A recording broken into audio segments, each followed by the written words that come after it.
Hello guys, channel knowledge for you में आपका स्वागत है। इस वीडियो में हम मध्य प्रदेश द्वारा किए गए प्रश्न बैंक के अध्याय 8 भारतीय अर्थव्यवस्था की वर्तमान चुनौतियों के प्रश्नोत्तर को हल करेंगे। तो चलिए देखते हैं। प्रश्न नंबर 1 है, सही विकल्प चुनिए।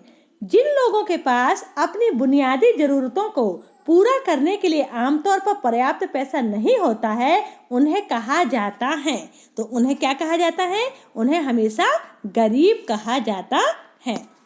दूसरा है, निम्नलिखित गरीबी उन्मूलन कार्यक्रम का हिस्सा नहीं है। तो मरुस्थल विकास योजना गरीबी उन्मूलन कार्यक्रम का हिस्सा नहीं है। बाकी जो 3 आपके दिए हैं, न्यूनतम आवश्यकता कार्यक्रम, रोजगार कार्यालय और जवाहर योजना, ये तीनों गरीबी उन्मूलन के कार्यक्रम का हिस्सा हैं। तीसरा है, निम्नलिखित में से कौन सा या कौन से भौतिक पूंजी का उदाहरण है? तो इसमें से कौन सा है? तो कौन सा है? कौशल।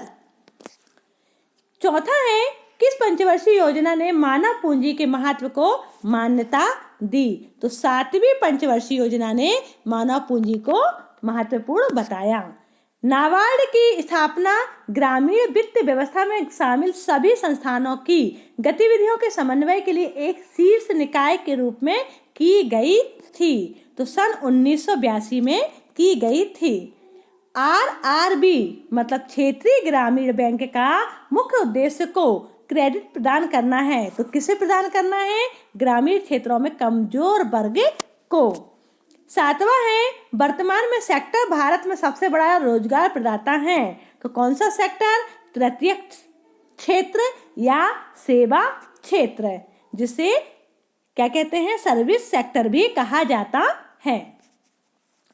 भारत में बेरोजगारी का कारण कौन सा है? तो भारत में बेरोजगारी का कारण जनसंख्या की तीव्र वृद्धि है। प्रश्न दूसरा है, रिक्त स्थान की पूर्ति कीजिए। नंबर 1, बेरोजगारी एक ऐसी स्थिति है जिसमें ऐसे लोग जो काम करने के लिए खालिस्तान और खालिस्तान है लेकिन काम नहीं मिल रहा है। तो इसका उत्तर है, पहले में लिखेंगे हम सक्षम हैं और दूसरे में लिखेंगे इच्छुक हैं लेकिन उन्हें काम नहीं मिल रहा है। कार्यबल में महिलाओं की भागीदारी दर शहरी क्षेत्रों की तुलना में ग्रामीण क्षेत्रों में खालिस्तान है। तो कैसी है? उच्चतर है। खालिस्तान किसानों को एक आश्वासन है कि सरकार द्वारा किसानों की उपज खरीदने के लिए न्यूनतम मूल्य तय किया जाएगा, एमएसपी। कृषि विपणन में सुधार के लिए पहला उपाय खालिस्तान है। तो पहला उपाय है बाजार का विनियमन। खालिस्तान ऐसे तत्व हैं जो लोगों को बेहतर जीवन जीने में सक्षम बनाते हैं। तो शिक्षा एवं स्वास्थ्य ऐसे तत्व हैं जो लोगों को बेहतर जीवन जीने में सक्षम बनाते हैं। खालिस्तान समय के साथ मानव पूंजी के भंडार में जोड़ने की प्रक्रिया है। तो इसमें भरा जाएगा मानव पूंजी निर्माण। गरीबी उन्मूलन के JGSY कार्यक्रम में डूबा था। तो क्या डूबा था? SGRY। खालिस्तान प्रणाली के तहत सब्सिडी वाले भोजन और गैर खाद्य पदार्थों को गरीब लोगों के बीच वितरित किया जाता है। तो इसका उत्तर आ जाएगा सार्वजनिक वितरण।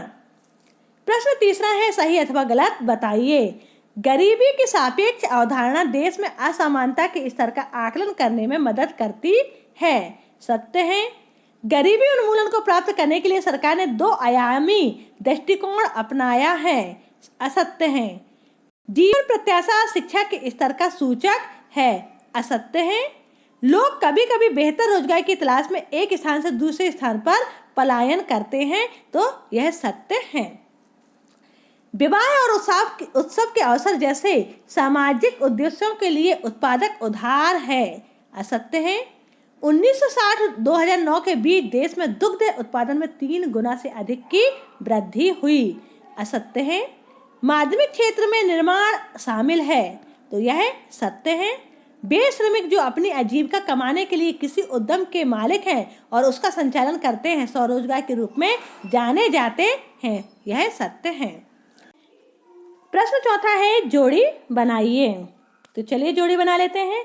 नियोक्ता द्वारा नियमित आधार पर काम पर नहीं रखा गया कर्मचारी, मतलब एक जो नियोक्ता है, मतलब एक जो फर्म का मालिक है, उद्योगपति है, तो उसने जो कर्मचारी रखा है वो नियमित नहीं है, है ना, रेगुलर नहीं है। है ना, तो पर काम पे रखा जा रहा है तो उसे क्या कहा जाएगा, उसे कहा जाएगा दिहाड़ी मजदूर। असामाजिक गतिविधियों में लिप्त, तो जो असामाजिक गतिविधियों में लिप्त होगा तो वह सामाजिक अशांति फैलाएगा। हर्ष पर मंडी जो है वह पुणे में है। कहाँ पर है, पुणे में। गैर कृषि गतिविधि, तो गैर कृषि गतिविधि के अंतर्गत आएगा आपका पशुपालन। निवारक दवा, तो निवारक दवा से क्या किया जाएगा, टीकाकरण किया जाता है। कुशल श्रमिक जो होगा वह अपनी कुशलता से अधिक आय प्राप्त कर लेगा। उपभोग के न्यूनतम स्तर को प्राप्त करने में सक्षम नहीं होने वाला व्यक्ति, तो क्या हो जाएगा, वह पूर्ण गरीबी के अंतर्गत आ जाएगा। और गरीबी रेखा तो यह है दादा भाई नौरोजी। चलिए नेक्स्ट देखते हैं प्रश्न 5वां। एक शब्द एक वाक्य में उत्तर दीजिए। गरीब शहरों में रहते हैं तो उसे क्या कहते हैं, शहरी गरीब कहा जाता है। दूसरा है, यह एक वित्तीय वर्ष में कम से कम 100 दिनों की गारंटी मजदूरी रोजगार प्रदान करना चाहता है, तो कौन करना चाहता है, मनरेगा। तीसरा है, अत्यधिक कुशल श्रमिकों का विदेश में प्रवास, मतलब जो अत्यधिक कुशल श्रमिक हैं और वो हमारे भारत में न रहकर किसी और देश में जाते हैं तो उसे क्या कहा जाता है, तो उसे कहते हैं ब्रेन ड्रेन। किसी देश की वास्तविक राष्ट्रीय आय में वृद्धि, तो वास्तविक राष्ट्रीय आय में जब वृद्धि होती है तो उससे आर्थिक विकास में वृद्धि होती है। ये समूह प्रत्येक सदस्य के न्यूनतम योगदान द्वारा छोटे अनुपात में मितव्ययिता को बढ़ावा देते हैं, तो स्वयं सहायता समूह है। इन समाजों के सदस्यों के रूप में सामूहिक बिक्री के माध्यम से किसान खुद को बेहतर सौदागर पाते हैं, तो सहकारी समिति। सभी सार्वजनिक क्षेत्र के प्रतिष्ठान और निजी क्षेत्र के वे प्रतिष्ठान जिनमें 10 या अधिक श्रमिक कार्यरत हैं क्या कहलाते हैं, तो उसे औपचारिक क्षेत्र कहा जाता है। यह उस स्थिति को संदर्भित करता है जिसमें श्रम का एक अतिरिक्त इनपुट कोई अतिरिक्त उत्पादन उत्पन्न नहीं करता है, तो उसे प्रच्छन्न बेरोजगारी या छिपी हुई बेरोजगारी कहा जाता है। गरीबी को परिभाषित कीजिए, तो निर्धनता से तात्पर्य या गरीबी से तात्पर्य उस अवस्था से है जब समाज का एक वर्ग अपने जीवन, स्वास्थ्य एवं कार्य कुशलता के लिए आवश्यक न्यूनतम उपभोग आवश्यकताओं को पूरा करने में अपने को असमर्थ पाता है।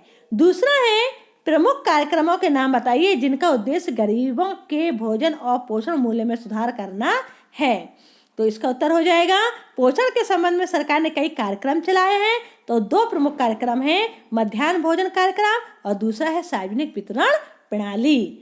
तीसरा है, गरीबों की पहचान करने के 2 तरीके क्या हैं, तो गरीबों की पहचान करने के 2 प्रमुख तरीके हैं। पहला है प्रति व्यक्ति आय और दूसरा है प्रति व्यक्ति उपभोग का स्तर। भारत में गरीबी के 2 कारण लिखिए, तो पहला कारण है भारत की बढ़ती हुई जनसंख्या और दूसरा कारण है भारत की अधिकतर जनसंख्या का कृषि पर निर्भर होना। 5वां है, स्वास्थ्य व्यय के 2 रूप क्या हैं, तो स्वास्थ्य व्यय के 2 रूप है, पहला स्वच्छ जल प्राप्ति और दूसरा है दवा एवं चिकित्सा। लोग पलायन क्यों करते हैं, पलायन करना मतलब एक स्थान से दूसरे स्थान चले जाना को पलायन कहा जाता है। तो लोगों के पलायन के कई कारण हो सकते हैं जैसे रोजगार, व्यवसाय, शादी ब्याह, प्राकृतिक आपदाएं, अच्छे जीवन स्तर के लिए शहरों की ओर पलायन आदि। 7वां है, मानव पूंजी और मानव विकास में 2 अंतर लिखिए, तो जो मानव पूंजी उसका लक्ष्य प्राप्ति का एक साधन होती है जबकि मानव विकास अपने आप में ही एक लक्ष्य होता है। दूसरा है, मानव पूंजी से श्रम की उत्पादकता में वृद्धि होती है। इसके विपरीत मानव विकास इस मान्यता पर आधारित है कि शिक्षा एवं स्वास्थ्य मानव कल्याण के अभिन्न अंग हैं। शिक्षा एवं स्वास्थ्य के आधार पर लोगों के स्वस्थ एवं दीर्घ जीवन की गुणवत्ता में सुधार आता है।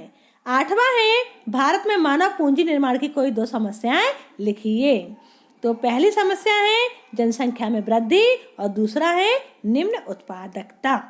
9वां है, मध्याह्न भोजन योजना के बारे में संक्षेप में लिखिए, तो मध्याह्न भोजन योजना कक्षा 8वीं तक मतलब पहली से लेकर 8वीं तक सरकारी स्कूलों में बच्चों को पोषण एवं स्कूलों में नामांकन के लिए चलाई गई जनहित योजना है। 10वां है, किसानों को ऋण की आवश्यकता क्यों है, तो किसानों को ऋण की आवश्यकता क्यों पड़ती है, किसान वर्ष में अपनी फसलों से सिर्फ 1 या 2 बार ही आय प्राप्त कर पाता है, इसलिए उसे अपने कृषि कार्य को पूरा करने के लिए ऋण की आवश्यकता होती है। भारत में ग्रामीण विकास क्यों महत्वपूर्ण है? तो भारत की अधिकतर जनसंख्या गांव में निवास करती है, अतः ग्रामीण विकास से ही राष्ट्र विकास की कल्पना की जा सकती है। इसलिए भारत में ग्रामीण विकास काफी महत्व रखता है। 12वां है, ग्रामीण विकास से आप क्या समझते हैं?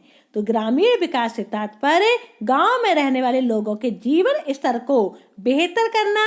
इसके लिए सरकार विभिन्न ग्रामीण विकास कार्यक्रमों को पंचायत स्तर पर करके ग्रामीणों का विकास करती है। 13वां है, कृषि गतिविधियों का विविधीकरण क्या है? तो कृषि विविधीकरण से तात्पर्य वैज्ञानिक तौर तरीकों से कृषि उत्पादन में वृद्धि करना एवं लागतों में कमी करना है। साथ ही साथ उच्च उत्पादकता वाले बीजों का प्रयोग कर उत्पादन बढ़ाने से है। 14 है, चक्रीय बेरोजगारी का अर्थ बताइए। तो एक अर्थव्यवस्था में तेजी और मंदी के विभिन्न क्षेत्रों से होकर गुजरती है। मतलब अर्थव्यवस्था में कभी तेजी आती है और कभी मंदी आती है। तो तेजी और मंदी से क्या होता है? अर्थव्यवस्था को गुजरना पड़ता है। तो मंदी के कारण उत्पन्न होने वाली बेरोजगारी चक्रीय बेरोजगारी कहलाती है। 15वां है, एक कार्यकर्ता कौन है? तो एक कार्यकर्ता से तात्पर्य किसी संगठन के सदस्य से है जो उस संगठन के लिए सक्रिय रूप से कार्य करता है। नंबर 16 है, भारत में ग्रामीण बेरोजगारी के 2 रूपों का उल्लेख कीजिए। तो पहला है मौसमी बेरोजगारी और दूसरा है आदर्श बेरोजगारी। प्रश्न 17वां है, बेरोजगार का अर्थ बताइए। तो रोजगार उस स्थिति का सूचक है जिसमें श्रमिक अपनी आजीविका अर्जन के लिए किसी न किसी उत्पादक आर्थिक क्रिया में लगा रहता है, तो उसे रोजगार कहा जाता है। 18वां है, बेरोजगारी के 2 दुष्परिणाम लिखिए। तो बेरोजगारी के 2 मुख्य दुष्परिणाम निम्न प्रकार से हैं। पहला है गरीबी और दूसरा है निम्न स्वास्थ्य स्तर।